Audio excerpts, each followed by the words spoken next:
आज हम बात करेंगे भारत की नेशनल सिक्योरिटी के इतिहास के एक ऐसे मोड़ की जिसने देश के सोचने और काम करने का तरीका, कह सकते हैं, हमेशा के लिए बदल दिया।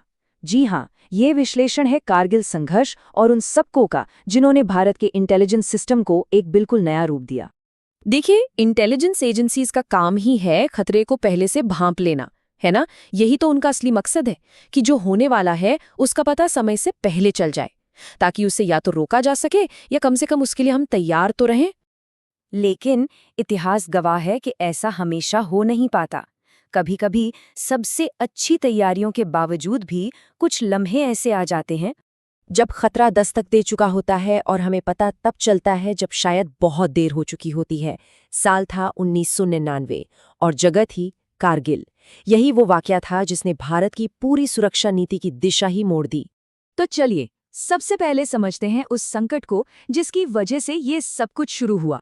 तो हुआ ये कि 1999 की गर्मियों में भारत को एक ऐसी खबर मिली जिसने सबको चौंका कर रख दिया। पता चला कि नियंत्रण रेखा यानी एलओसी के पास उन बर्फीली ऊंची चोटियों पर घुसपैठ हो चुकी है। और ये कोई मामूली बात नहीं थी, क्योंकि ये एक ऐसा इलाका था जहां पहले कभी इस तरह की सैन्य हलचल देखी ही नहीं गई थी। और जैसा मैंने कहा, ये कोई छोटी मोटी घुसपैठ नहीं थी। इस एक घटना ने, सोचिए जरा, पूरे दक्षिण एशिया को एक जंग के मुहाने पर लाकर खड़ा कर दिया था। दो न्यूक्लियर ताकतें आमने सामने थीं, तनाव अपने चरम पर था और पूरी दुनिया की नजरें इन बर्फीली पहाड़ियों पर टिकी हुई थीं।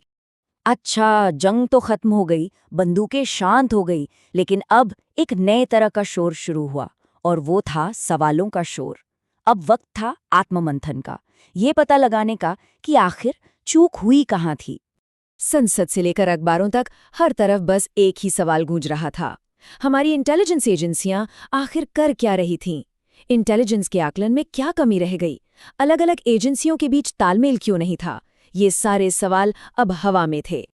तो इन्हीं सब सवालों के जवाब ढूंढने के लिए भारत सरकार ने एक कमेटी बनाई, कारगिल रिव्यू कमेटी। इसका काम सिर्फ ये पता लगाना नहीं था कि हुआ क्या था, बल्कि ये समझना था कि हमारे पूरे नेशनल सिक्योरिटी सिस्टम में, खासकर इंटेलिजेंस कोऑर्डिनेशन में, कहाँ-कहाँ कौन-कौन सी कमजोरियां थीं। कमेटी ने अपनी रिपोर्ट में 3 बहुत ज़रूरी बातें कहीं। पहली, कि अलग-अलग एजेंसीज के बीच इंफॉर्मेशन शेयरिंग बहुत बेहतर और तेज होनी चाहिए। दूसरी, टेक्निकल और ह्यूमन दोनों तरह की निगरानी को और मजबूत करना होगा। और तीसरी, जो शायद सबसे अहम थी, सभी सुरक्षा एजेंसियों के बीच एक मजबूत इंस्टीट्यूशनल कोऑर्डिनेशन बनाना होगा। और देखिए, इस जांच के बाद सिर्फ रिपोर्टें लिखकर अलमारी में नहीं रखी गईं, उन सिफारिशों पर बाकायदा ठोस कार्रवाई हुई। ये भारत के सिक्योरिटी सिस्टम के लिए एक तरह से एक नई शुरुआत थी। हाँ, लेकिन यहाँ एक बात समझनी बहुत ज़रूरी है कि इंटेलिजेंस की भी अपनी एक सीमा होती है। एक्सपर्ट्स भी ये मानते हैं कि सिर्फ जानकारी इकट्ठा कर लेने का मतलब ये नहीं कि आप हर चीज़ की भविष्यवाणी कर ही लेंगे, खासकर जब आप कारगिल जैसे मुश्किल पहाड़ी इलाकों से डील कर रहे हों और दुश्मन आपको जानबूझकर धोखा दे रहा हो।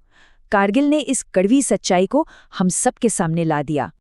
तो इस तजुर्बे से सीखते हुए भारत ने कई बड़े और बहुत ठोस स्ट्रक्चरल रिफॉर्म्स किए, जैसे इंटेलिजेंस एजेंसियों के बीच तालमेल के लिए मल्टी एजेंसी सेंटर यानी मैक जैसे नए सिस्टम बनाए गए।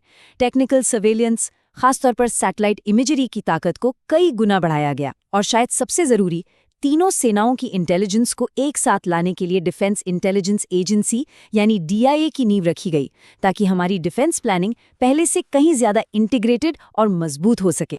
तो इस तरह से हम कह सकते हैं कि 1999 की वो एक दर्दनाक घटना भारत के मॉडर्न सिक्योरिटी सिस्टम के विकास के लिए एक कैटलिस्ट बन गई।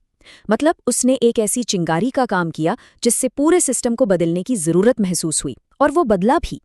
तो सवाल ये है कि कारगिल से मिला सबसे बड़ा, सबसे स्थायी सबक आखिर था क्या? ये सिर्फ कुछ सुधारों की बात नहीं थी, ये असल में सोच में एक बहुत बड़े बदलाव की बात थी। कारगिल ने हमारे लिए नेशनल सिक्योरिटी की परिभाषा ही बदल दी। अब ये कोई एक मंजिल नहीं है जिसे पा लिया और काम खत्म। नहीं, ये सीखने और खुद को नए हालात के हिसाब से ढालने का एक लगातार चलने वाला प्रोसेस है। एक ऐसा प्रोसेस जहां सिस्टम अपनी ही गलतियों और नाकामियों से सीखकर और मजबूत होता है। और मेरे ख्याल से यही इस पूरे वाकये का सबसे बड़ा सार है। कारगिल ने ये सिखाया कि इंटेलिजेंस का काम सिर्फ दुश्मन के बारे में जानकारी इकट्ठा करना नहीं है, बल्कि अपने खुद के सिस्टम को लगातार देखते रहना, उसे बेहतर और मजबूत बनाते रहना भी है। तो आखिर में सबक यही है कि सुरक्षा कोई मंजिल नहीं, ये एक सफ़र है जो कभी ख़त्म नहीं होता। सिक्योरिटी सिस्टम सिर्फ कागज़ों पर नहीं बनते, वो मुश्किल तजुर्बों की भट्टी में तप कर तैयार होते हैं। और कारगिल भारत के लिए एक ऐसा ही तजुर्बा था जिसने उसे हमेशा के लिए बदल दिया।